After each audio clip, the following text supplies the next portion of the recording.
자, 이제 대통령의 말씀을 처음부터 끝까지 한번 감상을 하시겠습니다. Oh, hello everybody. Welcome to the White House. There are a lot of good things about being president. You know, I get a chance to travel all across the country and meet people and see all the amazing things that are being done. Being Commander-in-Chief of the greatest military the world's ever known, and seeing the incredible service of our men and women in uniform, Air Force One. It's very cool. I don't have to take off my shoes before I get on an airplane. But some of the best moments that I've had as president have involved science and our annual science fair. I mean, I have shot a marshmallow out of a cannon directly under Lincoln's portrait. I've learned about prototypes from 6-year-old Girl Scouts who built a page-turning machine out of Legos for people who might be disabled. There they are. Good to see you guys. I should add, by the way, that I took a picture with them with one of their tiaras on, which I think is still floating around the internet. Most importantly, I've just been able to see the unbelievable ingenuity and passion and curiosity and brain power of America's next generation and all the cool things that they do. I've also, by the way, had a chance to see an alarming number of robots. None have caused me any harm up until now. They've startled me a little bit. I understand today that we have a live chicken here, which I'm sure the White House staff is thrilled about. But this is fun. More importantly, it speaks to what makes America the greatest country on earth. I want to publicly thank some of the people who helped make today possible. Also because I want you to know who to blame if something explodes. We've got some members of Congress in the House who've been highly supportive of all our science and basic research efforts. We've got my science advisor, John Holdren, who is here. Give John a big round of applause. We've got my Chief Technology Officer, Megan Smith, in the house.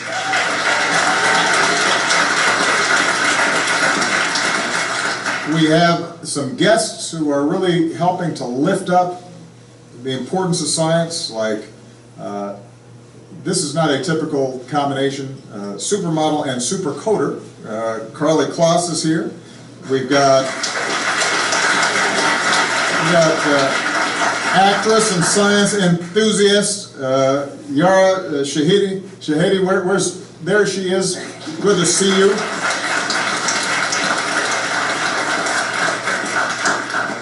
We've got XKCD comic creator Randall Monroe is here. Give him a big round of applause.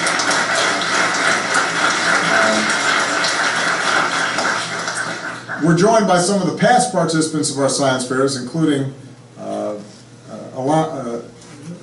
Elena Simone, who studied her own cancer and started coming up with some cures. I remember meeting you last year. How's Harvard going? So far, so good. She was a senior last year, just started.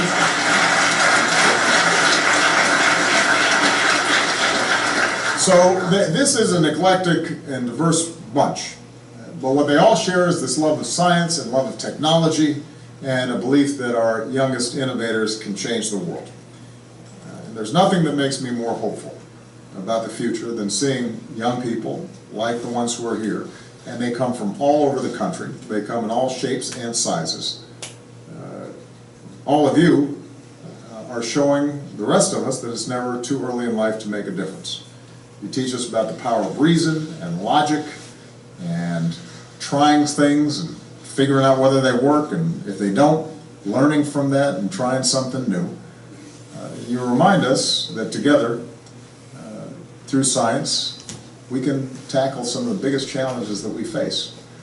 Whether you're fighting cancer or combating climate change, feeding the world, writing code that leads to social change, you are sharing in this essential spirit of discovery that America's built on.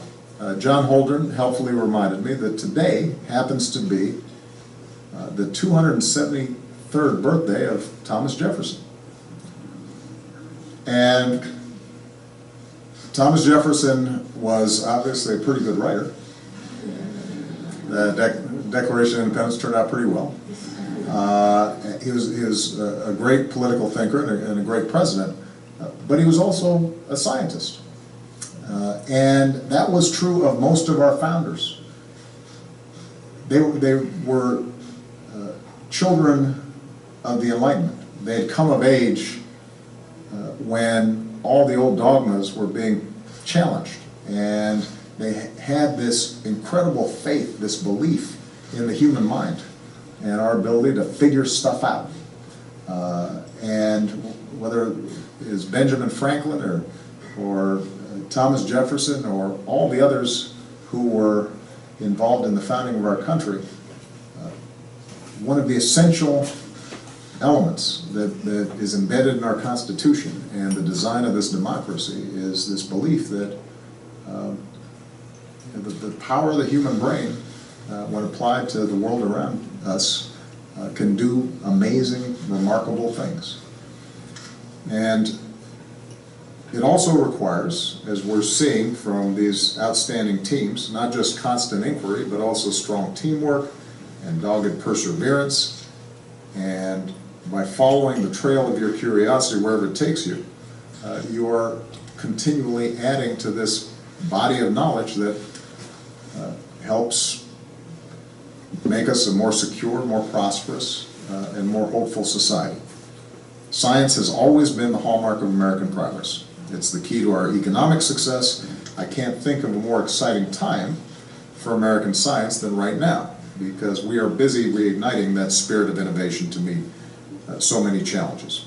Just to give you a couple examples, we're on the cusp of a new era of medicine that accounts for people's individual genes. And I've been doing a lot of work with Francis Collins, the head of NIH, around how we take the human genome that we've mapped, in part thanks to the good work of Francis and others, so that we are able to not just cure diseases generally, but figure out what exactly do you in your particular body need in order to keep it running well. We're harnessing technology to develop cleaner sources of energy and save our planet in the process. We're unraveling the mysteries of the human brain, unlocking secrets of the universe. In fact, just last month, Commander Scott Kelly returned from an almost year-long stay on the International Space Station. Some of you may have read about that. He conducted countless experiments, and he also served as an experiment himself. His identical twin brother, Mark, who is an astronaut as well, Mark stayed home during this entire time that Scott was up in the air, and that meant that NASA could study the two of them side by side to gain insights into how long-term occupation in space changes your body and your operating systems. It turned out initially it makes you 2 inches taller. But I saw Mark just 2 weekends ago. Apparently you shrink back really quickly. It makes your head bigger too, which, but I don't know how big. America's also got a selfie-taking rover that's Instagramming from Mars. The International Space Station just got its first inflatable habitat for astronauts. SpaceX, and on the commercial, private venture side of space, just landed a returning rocket on a drone ship in the middle of the ocean. And that's opening up the possibility of reusing our rockets instead of just throwing them away once they've launched. So the progress we're seeing across the board is extraordinary, and it's just the beginning. The rest is going to be up to you, the next generation. Somewhere in your generation, maybe in this room, are pioneers who are going to be the first to set their foot on Mars. The first humans, anyway. I don't know about other life forms. And I know what you're capable of because I just had a chance to see some of the exhibits, and we had some of the press will follow. If you were not blown away from some of the young people that we just had a chance to meet, then you had too big of a lunch and you were falling asleep, because if you were paying attention, it was unbelievable. We've got Maya Varma, who's a senior from San Jose, California. Where's Maya? Yay, there's Maya. Maya's using a low-cost microcontroller, software freely available on the internet, and a smartphone, and she designed a tool that allows people with asthma and other lung diseases to diagnose and monitor their own symptoms. So her goal was to use smartphone technology to make diagnostic tests for all kinds of diseases a lot cheaper. My aspiration is not only to create the next big thing in my field one day, Maya says, but also to make it accessible to more than a privileged few in the world. So give Maya a big round of applause.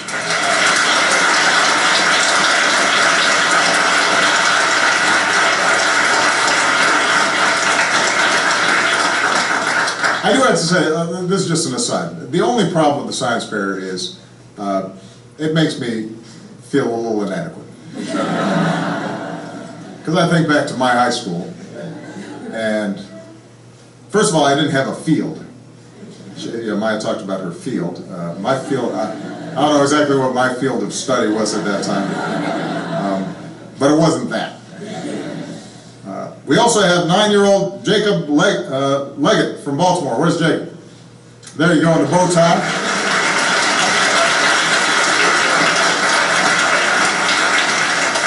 So Jacob loved programming ever since the age of 2, when he nearly wiped clean his grandma's computer, which I'm sure she was thrilled with, but don't worry, Jacob fixed it. Last summer, this young maker wrote to a company that manufactures 3D printers, asked him if he could have one of the 3D printers in exchange for feedback on whether their printers are kid-friendly. So clearly he's a good negotiator and business person. And today Jacob is churning out toys and games for himself and his little sister, and he dreams one day of making artificial organs for people. I should add, by the way, Jacob, John, had a very good idea, which is that we should have, in addition to our PCAST, which is my science advisory group, all these scientists and leaders in various fields, we should have a kids advisory group that starts explaining to us what's interesting to them and what's working and could help us shape advances in STEM education. Anyway, that was Jacob's idea. So, way to go, Jacob. We're going to follow up on that.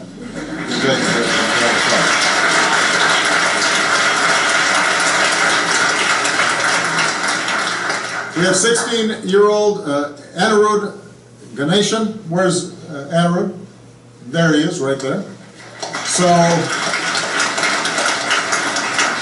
when Anirudh was little, his grandparents walked him 10 miles to a remote clinic in his native India for vaccinations, only to find out that the vaccines had spoiled in the heat.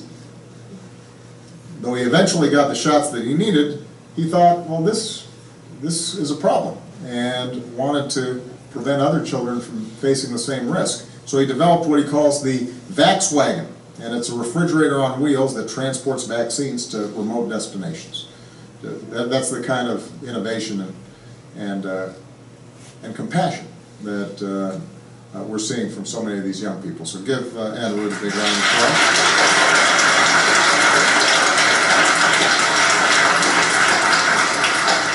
And we have Olivia Hennessy, a high school senior from Greenwich, Connecticut. Where's Olivia?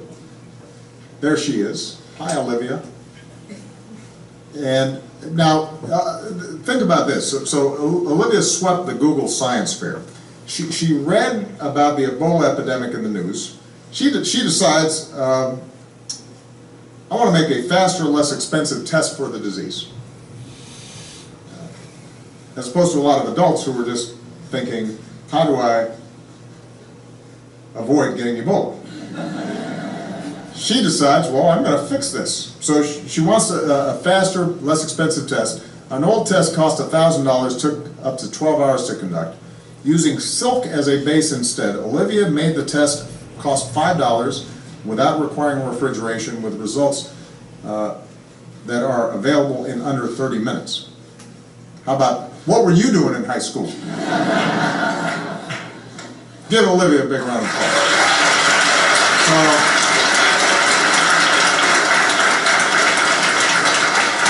So this is just a small sample of the incredible talent that is on display at this science fair. And we couldn't be prouder. To all the students, to all the young people, we could not be prouder of you. I want to thank the parents and the teachers and mentors who stood behind these young people, encouraged them to pursue their dreams. I asked all the young people who I had a chance to meet, how did you get interested in this? And there were a couple whose parents were in the sciences, but for the majority of them, there was a teacher, a mentor, a program, something that just got them hooked. And it's a reminder that science is not something that is out of reach. It's not just for the few, it's for the many, as long as it's something that we're weaving into our curriculum and it's something that we're valuing as a society. And so I hope that every company and every college and every community and every parent and every teacher joins us in encouraging this next generation of students to actively engage and pursue science and push the boundaries of what's possible. We've got to give all of our young people the tools that they need to explore and discover and to dig their hands in stuff, and experiment and invent and uncover something new and try things and see hypotheses or experiments fail and then learn how to extract some knowledge from things that didn't work as well as things that worked. That's another theme that came out of a lot of the conversations I had with young people. And that's why we're building on our efforts to bring hands-on computer science learning, for example, to all students. As I've said before, in the new economy, computer science isn't optional, it's a basic skill along with the 3 R's. So we're issuing new guidance to school districts for how they can better support computer science education. Oracle will invest in getting 125,000 more students into computer science classes. Give Oracle a big round of applause for that. We appreciate that.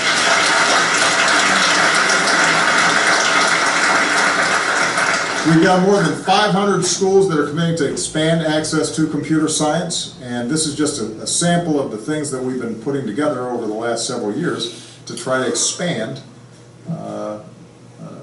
opportunity for the kind of brilliant work that's being done by these students. And we're seeing entire states take action. For example, last month Rhode Island got on a path to bring computer science to every school within 2 years. So we're going to build on this progress. We want to make sure every single one of our students, no matter where they're from, what income their parents bring in, regardless of their backgrounds, we want to make sure that they've got access to hands-on science, technology, engineering, and math education that's going to set them up for success and keep our nation competitive in the 21st century. That includes, by the way, working through some of the structural biases that exist in science. Some of them a lot of them are unconscious, but the fact is that we've got to get more of our young women and minorities into science and technology, engineering and math and computer science. I've been really pleased to see the number of young women who've gotten more and more involved in our science fairs over the course of these last several years. And as I said to a group that I had a chance to meet with outside, we're not going to succeed if we got half the team on the bench, especially when it's the smarter half of the team. Our diversity is a strength, and we've got to leverage all of our talent in order to make ourselves as creative and solve as many problems as we can.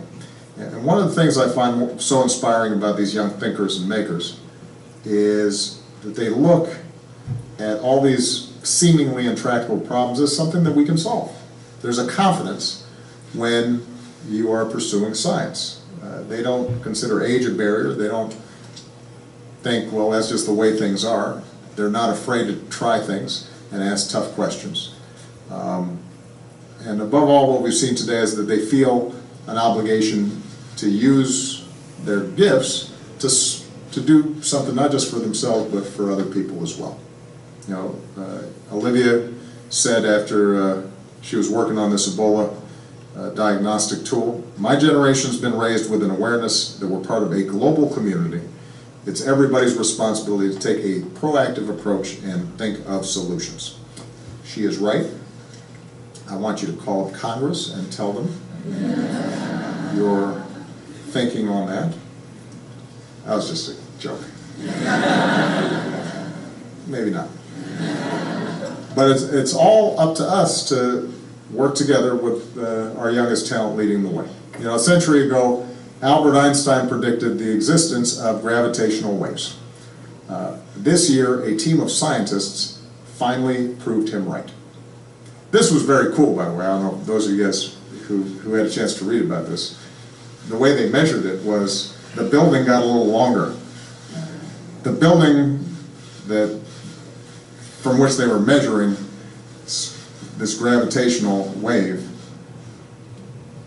grew like a little bit. And then it kind of shrank back, which is really weird and really interesting. And that's the thing about science. You don't always cross the finish line yourself. You may have a hypothesis, a theory, and then people build off of it.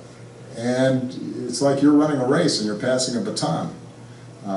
Everything that we're working with today is based on some young person like you 10 years ago, 50 years ago, 100 or 300 years ago, who were asking themselves the same question.